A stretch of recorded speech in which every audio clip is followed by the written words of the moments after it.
happen if they did every country, including Italy, where he's stationed. Every single country in the world would be in trouble. So we're doing very well with respect to that, having to do with the whole situation on Iran. The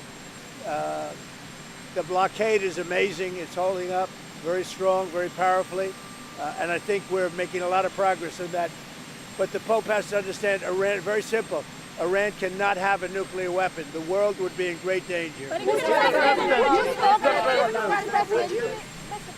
you meet with the Pope to even out your differences? Because Catholics are torn. I don't think it's necessary. Mr. President, you spoke with Prime Minister Modi just a couple of days ago. What was the conversation like? What is it that is on the table now? I had a very good talk with him, and he's a friend of mine from India, and he's doing great. We had a very good conversation. Are you considering extending the ceasefire with Iran? With who? With Iran. We're doing very well, I can tell you. Maybe it'll happen before that. I'm not sure it needs to be extended. Just so you know, Iran wants to make a deal, and we're dealing very nicely with them. We've got to have no nuclear weapons. If we do, that's a big factor. And they're willing to do things today that they weren't willing to do 2 months ago. Do you have any news about Ukraine? Do you have any news regarding peace in Ukraine? Will Hezbollah stick to the ceasefire? Are you confident about that? I think they will. I think it's going to be, actually it's very exciting because it's 48 years. We're going to be meeting with Bibi Netanyahu, as you know, and the president of Lebanon. And I had a great talk with both of them today. They're going to be having a ceasefire, and that'll include Hezbollah, and I think it could be number 10 for me. Wednesday, July 15th, 2026. The United States reimposed its naval blockade on Iran and dramatically intensified its airstrike campaign. American forces hit dozens of targets overnight, then resumed striking during daylight hours, an unusual escalation that signals a growing tempo of attacks. A third wave of strikes began late Wednesday evening. The Pentagon confirmed a fifth straight night of bombings, targeting sites near the Strait of Hormuz and along Iran's coastline. Well, they're not very high. If you look at what they were supposed to be in order to get rid of a nuclear weapon with the danger that entails. So the gas prices have come down very much over the last 3-4 days. I know, you know, that's what ABC says. But the fact is that if you look at the stock market's up, everything's doing really well. And the big thing we have to do is we have to make sure that Iran does not have a nuclear weapon, because if they do, you want to talk about problems, you'd have problems. So very important is that Iran does not have a nuclear weapon, and they've agreed to that. Iran's agreed to that, and they've agreed to it very powerfully. They've agreed to give us back the nuclear dust that's way underground because of the attack we made with the B-2 bombers. So we have a lot of agreement with Iran, and I think something's going to happen very positive. Very complicated subject. It's, I don't think we're waiting. I think we're moving very fast. It could happen pretty quickly. How long you could sustain the blockade on the Strait of Hormuz? The what? How long you could keep the blockade on the Strait of Hormuz? We're doing very well with the blockade. It's very routine for us. The Navy is incredible. And I think the blockade is doing very well. It's no ship is even thinking about entering. No ship is going past our Navy. Why are you fighting with the Pope? And are you worried it's upsetting your image? No, I don't. I have to do what's right. The Pope has to understand that. Very simple. I have nothing against the Pope. His brother's MAGA all the way. I like his brother, Louis. I'm not fighting with him. The Pope made a statement. He says Iran can have a nuclear weapon. I say Iran cannot have a nuclear weapon. And if the Pope looked at the 42,000 people that were killed over the last 2 or 3 months as a protester with no weapons, no nothing, I mean, you take a look at that. So I can disagree with the Pope. I have a right to disagree. I have a right to disagree with the Pope. What do you say to people who see that, who see your criticism? You can't have, look, nothing. I have no disagreement with the fact the Pope can say what he wants, and I want. Iran's paramilitary Revolutionary Guard responded with a sweeping threat, warning it would halt all energy exports from the entire Middle East. The Guard said, quote, "The export of oil and gas from the region will be either for everyone or for no one." Iranian officials reported that American strikes on an army barracks killed at least 7 troops and wounded more than 260 people across the country. Nice little package for about a week, and we're not going to have lots of bombs dropping, and we're going to see if we can make peace between Lebanon and Israel. And this one around the Pope, Mr. President, because there was a group of bishops that did put out a statement saying the Pope isn't merely exercising his opinion, he's preaching the gospel. I mean, what do you say to people that view this Well, as I an want him attack to on the preach the Catholic Church? gospel. I'm all about the gospel, but I also know that you cannot let a certain country, which is a very mean-spirited country, have a nuclear weapon. If they did, they would use it, and I think they'd use it quickly, and they would kill many millions of people. So, you know, the Pope could disagree with me on that, but certainly we're allowed to have that. I'm all about the gospel. I'm about it as much as anybody can be, but I can't allow, as President of the United States of America, I can't allow Iran to have a nuclear weapon. And here's the story. They won't have. They've already agreed not to have. That's good news, and I think the Pope will be very happy. The Federal Reserve should wait and see about this Iran war before lowering interest rates. Do you agree with that? No, I don't agree. I think we should have lower interest rates. Iran's going to execute 4 more protesters, reportedly, including the first woman protester. What do you tell Iran? Well, tell that to the Pope. What did you say? Tell that to the Pope. You want to patch things up with the Pope? That Iran is going to... Lebanese people love Is that? Did you just hear that? Iran is going to execute 4 people, including a woman? Trump, the Lebanese love you so much. When you visit Lebanon, Do you extend the ceasefire? What makes you to extend that? I don't know if we're going to have to, but if we need to, I would do that. Wait, that's important. Sorry. Airlines, what are you telling the airlines and the oil companies about the way you're going to open up the Strait of So if you Hormuz? look at the oil, and if you look at the price we're paying, it's about half what people thought it would be if you did what I had to do. We had to take this journey to the Middle East in order to get rid of a nuclear weapon. There would have been, if we didn't hit them with the B-2 bombers, or if I didn't kill the Barack Hussein-Obama deal, the nuclear deal, which was a disaster, we would have had nuclear weapons exploding in the Middle East and beyond. I believe I've been able to stop that. The U.S. military struck a commercial oil tanker that was attempting to reach Kharg Island in violation of the reimposed blockade.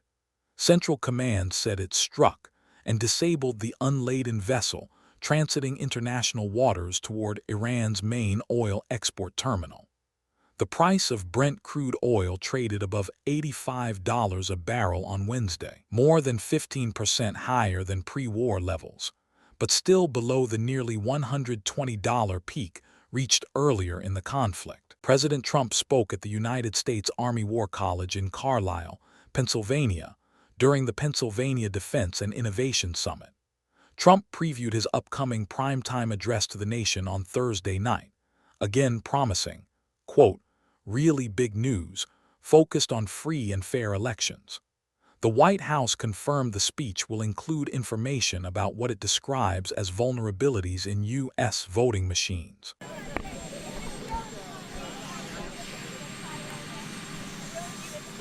Well, possibly, but I think a deal could be reached. Possibly. I would be foolish not to. I mean, if we're close to a deal, would I extend? Yeah, I would do that.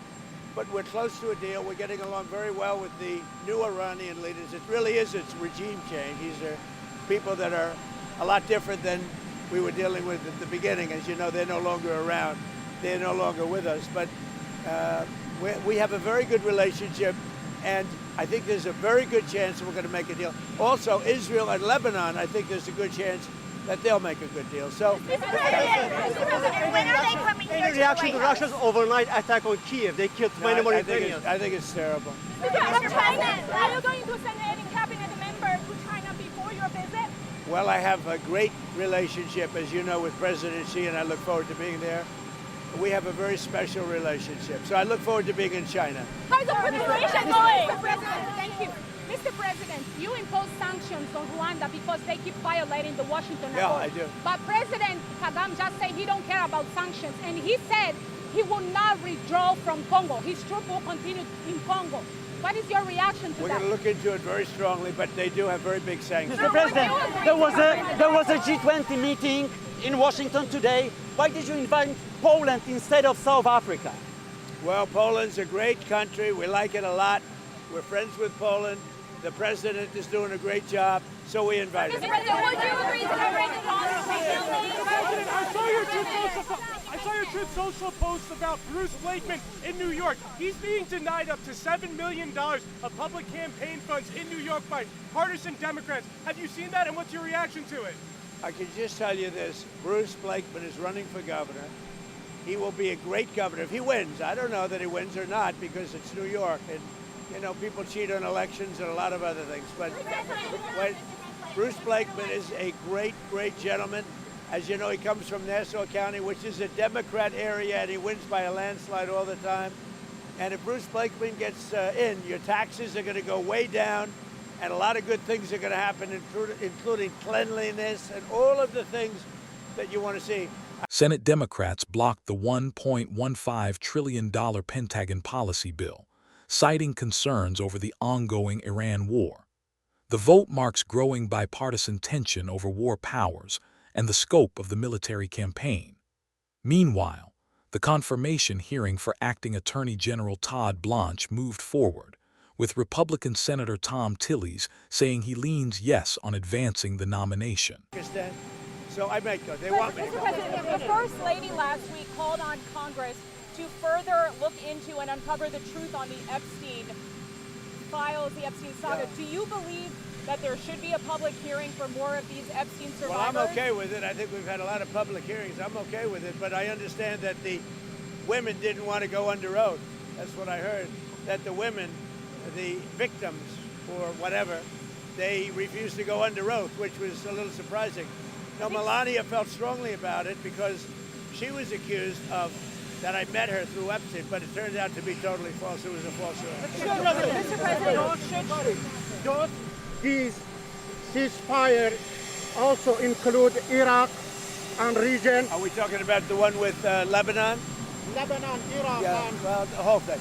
So we just made a deal with Lebanon. As of 2 hours from now, we have a ceasefire with Israel and Lebanon, and that'll be great. And they'll be meeting, probably coming to the White House over the next 4 or 5 days. have the Epstein survivors... And that'll be the first time they've met in 44 years, which is pretty unneighborly when considering they're neighbors. But there's a really good chance that that'll work out with Lebanon and Israel. I met with, through the telephone, with the president of Lebanon, who's a really good guy, highly respected, and with Bibi. And I think there's a chance we'll be meeting right here in the not too distant. Have the Epstein survivors received justice? Do you think the Epstein survivors are received justice? Israel and Lebanon have tried to make peace before. What's going to be the difference this time? Me.